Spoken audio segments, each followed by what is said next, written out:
Bonsoir Erwan. Bonsoir Pascal. Et merci d'être présent ce soir sur notre enregistrement vidéo pour notre chaîne YouTube.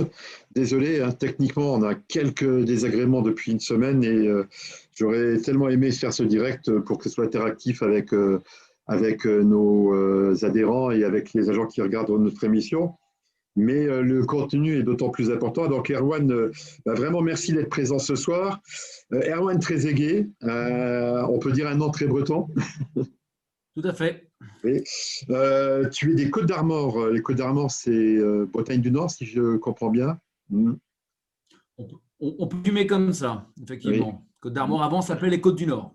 D'accord. Est-ce que tu peux nous parler un peu de ta région? Parce que c'est vrai que la carte de France est quand même assez grande et on a tous tendance à être un peu chauvin et à défendre un peu notre culture, notre région. Qu'est-ce que tu peux nous dire de chez toi, particulièrement même du village où tu habites ou de la ville?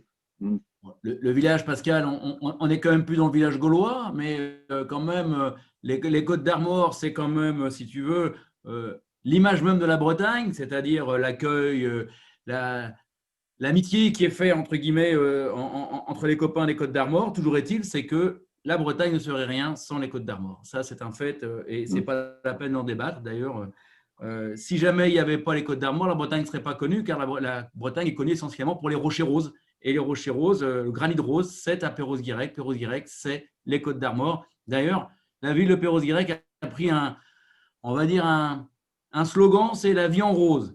Pour te dire, on oblige les camarades de la ville de Perros à porter un t-shirt rose tous les mardis afin d'avoir le slogan qui leur colle carrément à la peau. Donc, Ah, c'est on pas est en mal, dehors ouais. de tous les pays réglements. On est en dehors de tous les pays réglements parce qu'un t-shirt rose, comme tu peux le comprendre, n'est pas Oui. vraiment un vêtement haute visibilité. Ah ouais, c'est clair, ouais.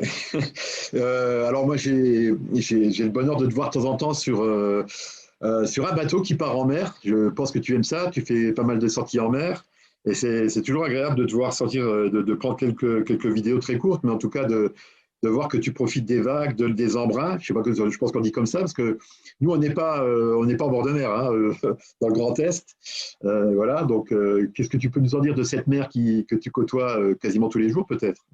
Oh ben, le travail que l'on fait est un travail qui nous demande également de pouvoir prendre, on va dire, du bon temps, entre guillemets, et habitant les Côtes d'Armor, je ne vois pas comment je ne pourrais pas concilier mes temps de repos avec ne pas aller en mer. Et donc, du coup, oui, dès que je peux aller sur l'eau, et sous l'eau plus particulièrement, parce que je suis plongeur, D'accord. c'est dès que je peux, j'y vais, quoi.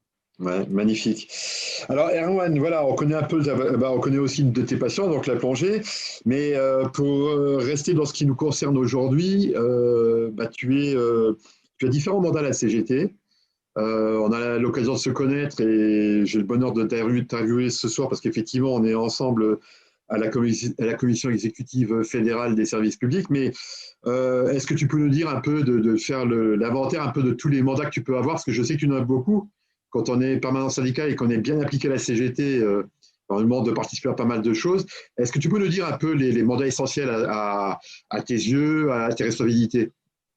Alors, mon mandat essentiel actuellement, c'est celui de la CE fédérale, puisque c'est le mandat pour lequel il me faut apporter le plus d'attention, c'est le plus important. Mais, comme tu l'as dit, Pascal, effectivement, à partir du moment où on est permanent à la CGT, on nous demande d'être partout à la fois. Et ce qui fait que je suis également membre de mon bureau duel, membre de la CE de l'UD, mais je Oui, suis aussi, et je tiens à rester élu dans mon comité technique local, oui. CHSCT, et surtout également en commission de réforme départementale, où ça prend de plus en plus de place avec ce qui se passe dans les collectivités territoriales actuellement. Alors, tu allies le travail de terrain au travail national. Ton mandat national aujourd'hui, en étant à la commission exécutive exécutive, tu travailles sur certains dossiers, notamment celui qui va voilà, faire comment dire, la discussion d'interview de ce soir. Est-ce que tu peux nous dire un peu voilà, comment aujourd'hui ton mandat à la fédération? Alors, mon mandat à la fédération, c'est mon deuxième mandat. J'étais déjà au précédent mandat élu. Et avec un dossier, on va dire, particulier, c'est sur les élections professionnelles que j'ai eu à mener pour les élections du 6 décembre 2018, qui a Oui, été un gros dossier. Et ce mandat maintenant, actuel, là, qui commence, on va dire, avec la pandémie, est à mener avec les élections CNRACL. Donc, comme j'étais responsable du groupe de travail élection professionnelle pour le dernier mandat, on m'a demandé si jamais je pouvais également alimenter, tout au moins animer ce groupe de travail sur les élections CNRACL, ce que je fais avec plaisir. Alors, moi, c'est pour moi l'occasion de te féliciter, même si j'ai pas forcément, voilà, je suis pas un jury ou quoi que ce soit, mais je sais que tu as énormément travaillé sur les élections 2018. On peut que s'enorgueillir du travail que tu as fait pour la fédération. Donc voilà, c'est mon petit mot pour toi. C'est gentil, Pascal, mais je n'ai pas la prétention d'avoir fait quelque chose tout seul, puisque moi, je travaille essentiellement en collectif, et donc du coup, c'est bien un groupe de travail avec les copains de la Fédé qu'on a mené les élections 2018, qui nous a permis effectivement d'avoir un travail assez innovant dans le fait de mettre en lien et en perspective les camarades sur le terrain. On a eu des interviews, comme on fait ce soir, avec des camarades pour pouvoir savoir de quoi on parle effectivement quand on va parler d'un camarade qui travaille dans les espaces verts ou autre. Et ça, c'est quelque chose qui a été vraiment très, très, très prenant et très intéressant à mettre en place. Alors, effectivement, pour en avoir un peu parlé tous les deux, il y a quand même un historique, tu l'as dit un peu dans la présentation, mais je pense qu'il faut assister là-dessus, c'est les élections professionnelles, d'habitude, on fait tout en même temps. Est-ce que tu peux nous en dire un mot? C'est vrai. Alors, il était commun que les élections professionnelles se tiennent juste après les élections municipales, puisque les élections CNRACL doivent se tenir dans les 9 mois après les élections municipales. Donc, elles étaient, on va dire, de concert régulièrement. Là, comme tout a été allé dans les agendas, on se retrouve avec des élections CNRACL un petit peu entre deux élections, entre deux tours d'élection, mais on a aussi d'autres élections politiques qui sont à venir au mois de mars et avril. Et ce qui fait qu'on a cette problématique d'organisation de ces élections, voilà, qui concerne malgré tout 3 millions d'électeurs, tant dans le versant territorial que le versant hospitalier. Oui, oui, donc c'est important. Je crois que la fonction publique, de manière générale, ça doit être 5 à 6 millions de fonctionnaires, de manière générale, à l'État, dans la fonction publique régalienne, etc. Et effectivement, la fonction publique territoriale, comme tu l'as dit, et puis l'hospitalier représente quasiment la moitié, quoi. Peut-être même un peu plus quoi, que de la moitié. Hein. C'est ça, on est entre les deux versants hospitaliers et territoriaux, on est sur 3 millions.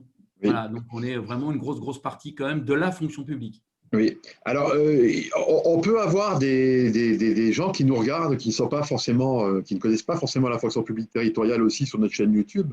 Donc, des usagers, des citoyens, et peut-être de dire un petit mot sur la fonction publique territoriale, parce que c'est la fonction publique qu'on voit le moins, ou en tout cas on entend moins parler.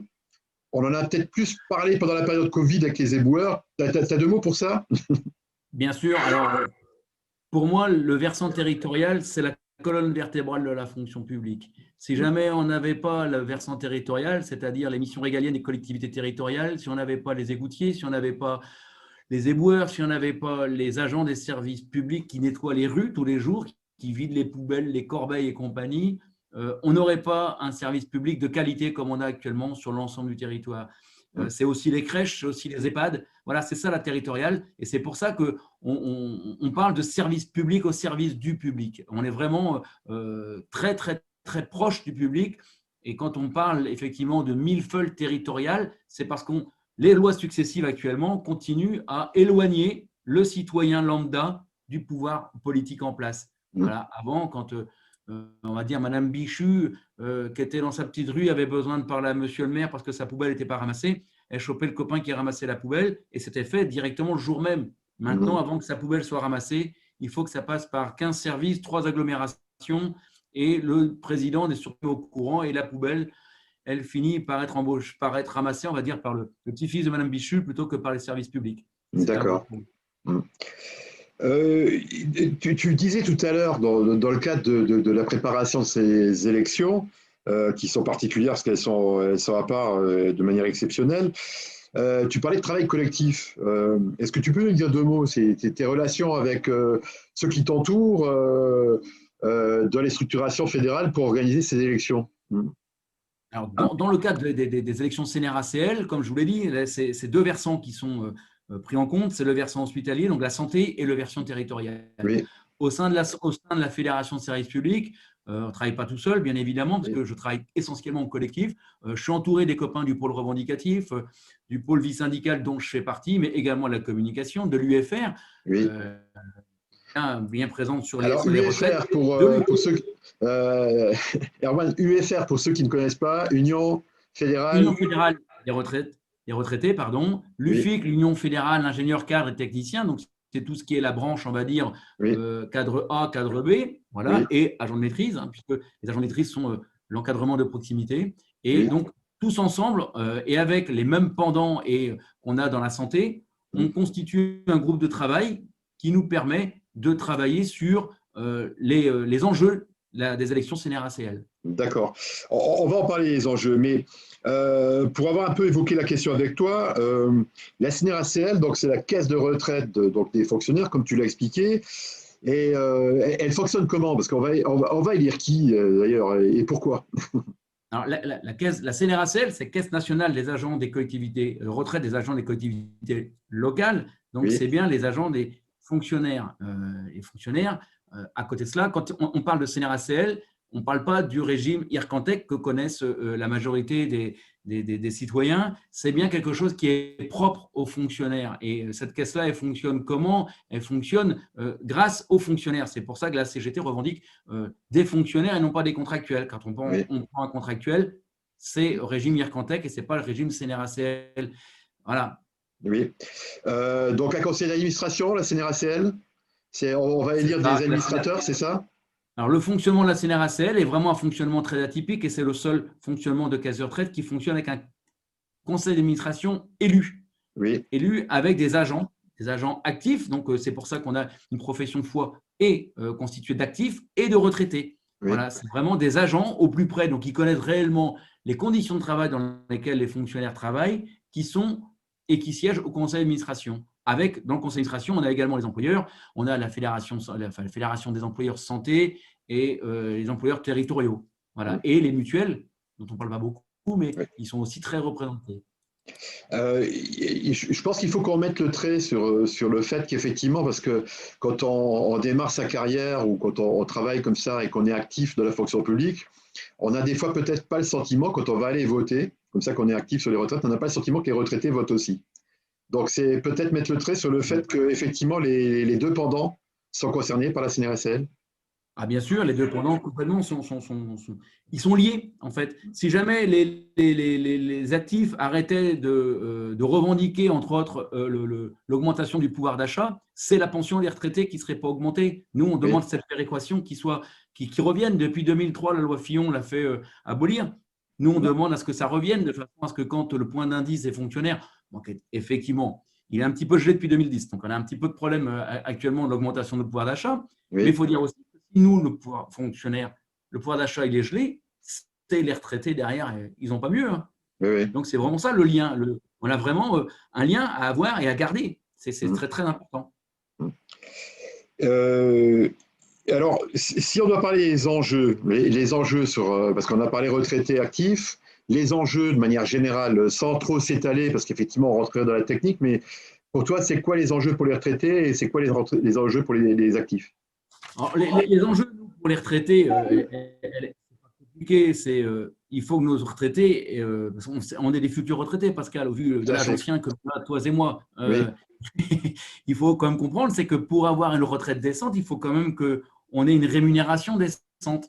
Et cette rémunération, elle ne pourra pas se faire sans avoir une augmentation du pouvoir d'achat des fonctionnaires par la revalorisation du point d'indice. oui, Cette revendication que l'on a nationale, certains nous disent qu'elle est redondante et limite, on les ennuie à sans arrêt remettre les mêmes choses. Mais c'est parce que derrière, on sait l'importance que ça a d'avoir une revalorisation du pouvoir d'achat. Trop peu de fonctionnaires comprennent que quand le point d'indice est dégelé et augmenté, c'est derrière une retraite pour nos retraités qu'on demande à augmenter en même temps, cette oui, fameuse péréquation. oui. Voilà.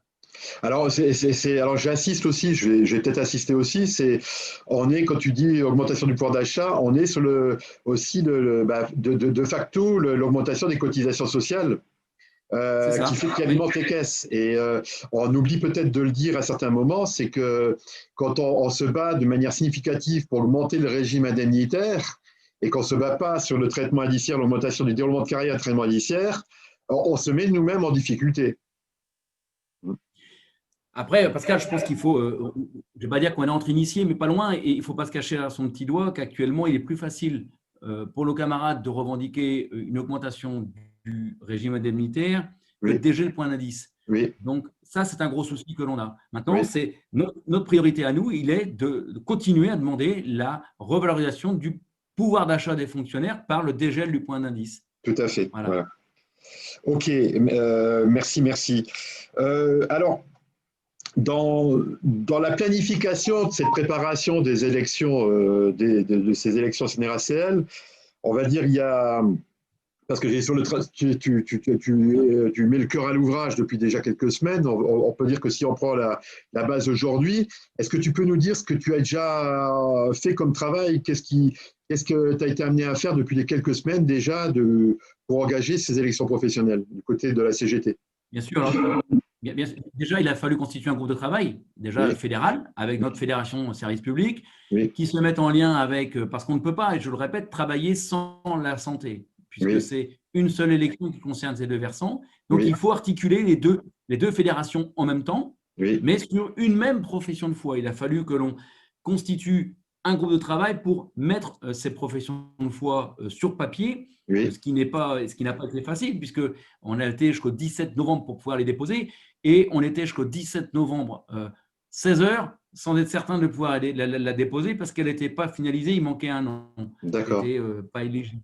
Mm, Donc, ça a été un gros travail de mise en place de ces professions de foi qui sont disponibles maintenant, qui mm, sont sur le site d'ailleurs de la CNRACL, comme quoi elles sont recevables. Et cette profession de foi a de facto mis également en place la liste. Donc, nos candidats sont tous oui, recevables maintenant, ce qui nous oui, permet d'aller maintenant avoir un travail de vérification de la liste, mais pas notre liste à nous d'électeurs, oui, oui. nos listes électorales dans les collectivités. D'accord. Pour les agents qui vont aller et les retraités qui vont aller s'exprimer. Alors, pas que les retraités, Pascal, on a les actifs, donc du coup, il va nous falloir aller dans les collectivités, vérifier, on va dire, l'inscription sur la liste électorale de chaque agent Oui, actif, mais aussi, et c'est là le gros problème et le gros travail que l'on a à faire, c'est vérifier nos retraités. Et pour vérifier nos retraités, ce n'est pas les retraités là où ils travaillaient, c'est les retraités dans la collectivité de résidence. C'est-à-dire oui, qu'on a un travail de bouche à oreille, de connaissance. Le lien et l'interpro doit se faire dès maintenant, de manière à ce que dans nos UL, dans nos UD, on puisse avoir ces renseignements pour connaître les copains qui sont arrivés domiciliés dans les collectivités dont on est maintenant, pour pouvoir aller au-devant de ses camarades et vérifier qu'ils soient bien sur les listes électorales. d'accord. Donc on est en plein dans la période là. On est en plein dedans. C'est ça. Date limite 19 décembre, je crois, pour juste date ultime pour demander à faire les rectifications.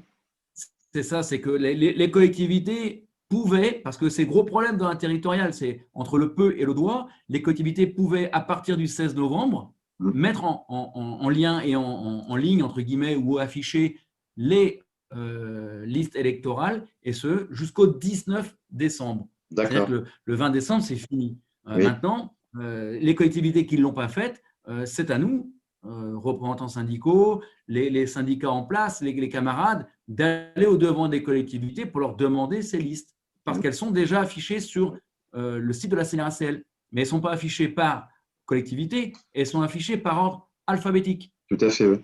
Alors, aller chercher le T dans la liste générale, je crois que c'est un truc comme 300 ou Ça, 500 pages. ouais, c'est un Donc, peu compliqué.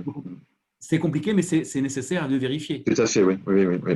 Alors, pour te dire, j'ai fait l'exercice. Hein. J'ai la chance Ouais. d'avoir un nom et un prénom et un deuxième prénom qui fait que j'ai trouvé, mais il faut quand même que je vérifie du côté de la collectivité. Dans notre collectivité, pour ton information, on a fait la demande dès le 1er décembre à ce qui est l'affichage. On a eu un temps de retard à l'allumage où on nous a dit qu'ils voulaient bien le faire, mais il fallait que d'un autre côté, la CNRSL leur envoie quand même aussi les fichiers parce qu'ils attendaient d'avoir les fichiers de la CNRACL. Donc là, comme tu le dis, c'est compliqué. Est-ce que c'est les fichiers de la CNRACL qu'on affiche ou est-ce que c'est les fichiers de la collectivité? En tout état de cause, des fichiers sont à… Alors, on nous a dit clairement que des fichiers sont à disposition des agents sur les sites administratifs. Donc, on a à peu près 2500 agents administratifs sur, je vais dire, donc Strasbourg, Metz, Châlons et dans 10 maisons de la région sur les départements du Grand Est. Donc là, les listes écrites sont affichées au point d'accueil. On a un affichage numérique qui est sur une application qu'on appelle une application interne qu'on appelle Céleste. Et apparemment, les listes numériques ont été envoyées dans les 250 lycées du Conseil régional Grand Est. Pour autant, on entend la difficulté, j'ai eu encore des informations ce matin où on entend la difficulté que les choses ne sont peut-être pas forcément transmises ou pas affichées. Et donc, on a vraiment un gros travail dans le syndicat à faire. Alors, on entame ce travail-là en ce moment avec les actifs, parce qu'on passe des appels Covid impose ou oblige, on passe des appels quand même déjà à nos adhérents, on essaie de prendre des contacts et on voit toute la difficulté. Alors, ça l'est d'autant plus pour les retraités, parce que, comme tu le disais, les retraités, l'affichage, ça se passe dans leur collectivité où ils habitent. C'est bien ça? C'est ça, mais alors, pour les retraités, effectivement, il faut trouver la collectivité de résidence et non pas la collectivité d'origine, là où il était salarié. Oui. Mais ce qu'il faut bien comprendre aussi, c'est que dans les actifs, c'est toute position de l'agent. C'est-à-dire qu'il ne faut pas oublier les copains qui sont en maladie, longue durée, mais non plus ceux qui sont en disponibilité. D'accord.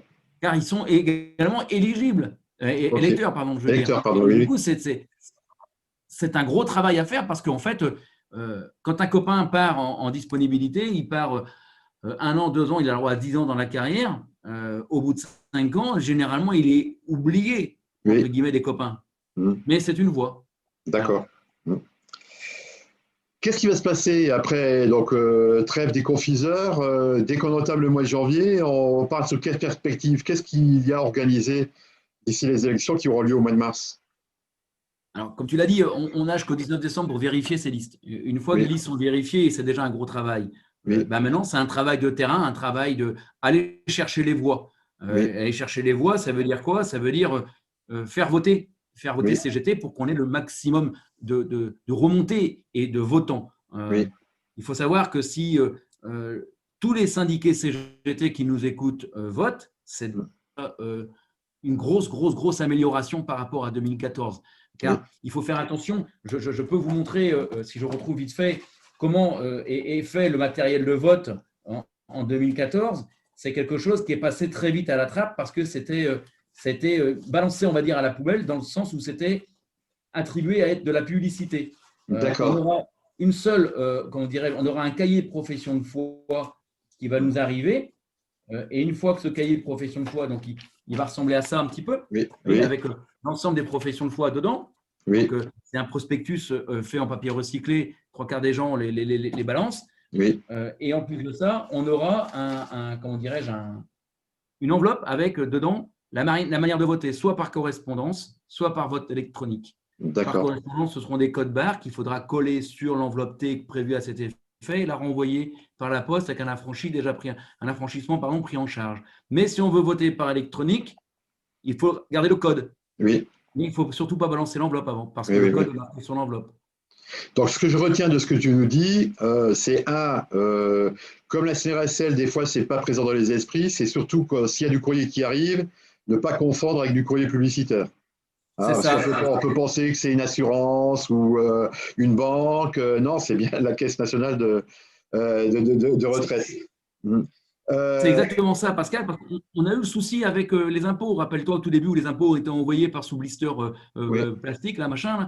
C'est parti à la poubelle pour beaucoup, parce qu'on n'était pas habitué à voir nos impôts arriver sous un papier transparent. D'habitude, c'est une enveloppe blanche Kraft. Et la deuxième recommandation que j'entends de ta part, c'est dans le bulletin, dans l'enveloppe, il y aura 2 modalités de vote. Et il ne faut surtout pas perdre les codes, surtout si on vote de manière numérique. Exactement. Voilà, j'ai retrouvé. Alors, ça va être envoyé comme ça. Tu auras une enveloppe, un truc comme ça qui sera envoyé, d'accord, avec le nom, machin. Et ici, l'enveloppe à répondre sur lequel tu devras coller les petites étiquettes avec les logos. Tout à fait. Et tu colles ça sur cette enveloppe T ici pour répondre et renvoyer directement. Donc, ça, c'est le vote par correspondance. Le vote par correspondance. Mais le vote électronique, ici, on a des codes sur lesquels il y a marqué identifiant et le mot de passe. Alors, Oui. pour les plus malins, c'était pour 2014, donc ce n'est pas mes codes. Hein. Oui, oui, Et, oui. Bon, ça va, et c'est ça, trop donc, du petit en coup, vidéo, on ne le verra pas. oui, oui, oui, non, mais il y a des bons dans le conseil régional Grand Est, je le sais bien. Et de là-dessus, ces codes-là, il ne faut pas les balancer une fois qu'on se dit qu'on a découpé l'enveloppe T ici, Oui, parce que si on n'a pas voté pour X, Y raison et qu'on a perdu les codes, c'est tout un souk pour retrouver ces codes avec la CNRACL, parce que 3 millions de votants, pensez bien que ça met quelques soucis. Donc, c'est ça qu'il faut faire attention. ok, ok. Donc, il y a cette période où on va vers les collègues pour leur expliquer la situation et de comment il faut faire. Et il y a cette période de vote. Alors, cette période de vote, elle est tendue, je crois, du 1er au 15, parce qu'on a de beaux logos. Hein. D'ailleurs, je pense que dans le montage de cette vidéo, on verra le logo bien affiché et avec la lettre S, parce qu'on avait un petit problème sur le logo. Voilà. On voit que tu as le logo affiché sur le pull. Donc du 1er au 15, donc bien évidemment, il y a toute cette période pour effectivement, d'un côté, soit envoyer le vote par correspondance, ou soit… mais quelle question qui me taraude comme ça, si on a les deux possibilités, qu'est-ce qui nous fait dire, là je vais peut-être te poser une colle, hein, mais qu'on ne peut pas faire les deux. Comment on vérifie Bien ça? sûr, tu peux faire les deux. Oui. Bien sûr, tu peux faire les deux, mais le souci le souci, c'est un peu comme dans les élections, on va dire professionnelles. Oui. C'est le vote qui sera enregistré, qui va compter. Et normalement, à partir du moment où tu votes par électronique, c'est enregistré automatiquement et ton nom sort. Et donc, il ne pourra pas avoir deux fois le même nom qu'il pourra voter, parce que Mais c'est des codes. j'espère ne pas te poser une colle, parce que c'est peut-être des choses qui sont vraiment fines. Ça n'invalide pas le vote, tu sais pas là-dessus, si on vote deux fois? Non, ça n'invalide pas le vote. D'accord, En tout ok. cas, de ce que l'on sait, ça n'invalide pas le vote. Si tu envoies tes deux modalités de vote, tu en as une qui est prise en compte. D'accord, ok, ok. Bon, ben ça Voilà. marche. Ok, bah, écoute, et après, on aura le résultat. Bon, en principe, je pense pas tout de suite, quand c'est quelque chose de ce genre, de telle envergure, ça va mettre un petit peu de temps quand même pour avoir les résultats, je suppose. Je suppose que ça va mettre un petit peu, mais ce qui est important surtout à dire à nos camarades qui nous écoutent, c'est Oui, le travail qui est à faire pour voter et pour faire oui, voter. C'est oui, que là, comme je le dis, hein, si l'ensemble des agents et des syndiqués CGT votaient, déjà que la CGT est très bien placée, on serait largement en tête sur oui, l'ensemble des votes. oui, Donc, comment faire voter pour la CGT? Les syndicats ont un travail à mener. On peut très bien avoir un travail par l'interpro et ouvrir les UL, avoir des bureaux de vote. Car à la différence de 2014, en 2014, on a voté pour en même temps les élections professionnelles. On avait oui, donc deux votes. On oui, votait CT, CAP et CNRACL. On avait un autre box, un autre isoloir pour la CNRACL. oui, Là, il n'y a pas ça. Donc, c'est à nous de prévoir en fait ces bureaux de vote virtuels en ouvrant nos UL pour permettre à nos retraités, parce qu'ils n'ont pas accès aux collectivités, oui, pour avoir le lien informatique. Donc, c'est nos UL, à mon sens, qui devraient s'ouvrir pour pouvoir avoir ces bureaux de vote ouverts du 1er au 15 mars. Et oui, c'est à nous, syndicats, dans les boîtes, d'aller au-devant des agents par le biais des heures d'information syndicale en leur oui. disant « venez avec vos codes et on vote ». D'accord. Voilà. La collectivité, on peut demander aux collectivités de mettre des espaces dédiés, donc des ordinateurs, mais on n'est pas sûr de la sécurité de mise en place. Oui, Rien n'empêche les syndicats de venir avec des tablettes comme celle-là, oui, et hop, sur lequel on a directement le CNRACL, une connexion Internet, et on fait voter tout le monde. Je pense que d'accord. ça va être un gros travail de terrain parce qu'on n'est pas gagné de voir une autre élection CNRACL. Oui, d'accord. Oui, c'est vrai, tout Hein, à fait. on a la réforme des retraites quand même, vous en souvenez, hein, qui nous a un petit peu échaudé. Le père Macron, il a bien conscience de remettre le couvert encore une fois sur les retraites. Complètement. On est bien au courant qu'il n'aime pas trop les fonctionnaires et le Oui. service public. Maintenant, ce n'est pas compliqué. C'est est-ce que dans 6 ans, on aura encore des élections pour la CNRACL? Ce n'est pas gagné. Donc, autant avoir maintenant. On avait une première vice-présidence CGT, et bien maintenant, cette première vice-présidence CGT, de manière à avoir réellement la revendication portée pour les agents. Alors, si je comprends bien, le vote CGT, il va au-delà de voter purement CGT, c'est de voter pour les idées que l'on peut porter, c'est-à-dire le maintien d'une réforme, le maintien d'une retraite par répartition intergénérationnelle, C'est ça. intergénérationnelle, qui trouve ses fondements, je pense, après la guerre, avec le Conseil national de résistance, probablement de manière forte. Et voilà, et plutôt d'améliorer actuellement le système que l'on a, plutôt que de le réformer de manière totale, où on sait déjà que ce modèle de retraite par points, il permettra de diminuer les pensions, voilà, de diminuer la condition des retraités. Hein. C'est exactement ça.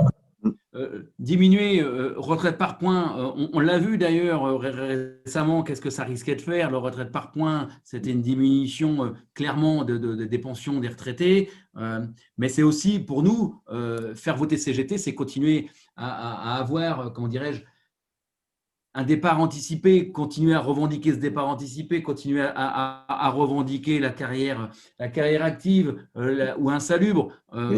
On a vu le combat des égoutiers sur la ville de Paris il n'y a pas longtemps et leur présence. Oui. Il faut savoir que quand un égoutier est au boulot, entre guillemets, c'est 17 ans de sa vie qu'il perd dans les égouts. Oui, complètement. Alors, si jamais nous, à la CGT, on n'arrive pas à garder ça à la tête, que c'est important de garder une carrière active pour leur permettre de partir plutôt en bonne santé en retraite, eh ben, je ne sais pas en trop qu'est-ce qu'on va revendiquer de plus. Oui, oui. Je pense qu'on aura l'occasion de refaire des émissions, y compris peut-être avec Didier Louvet, peut-être même à plusieurs, pour expliquer un peu le contexte des retraites.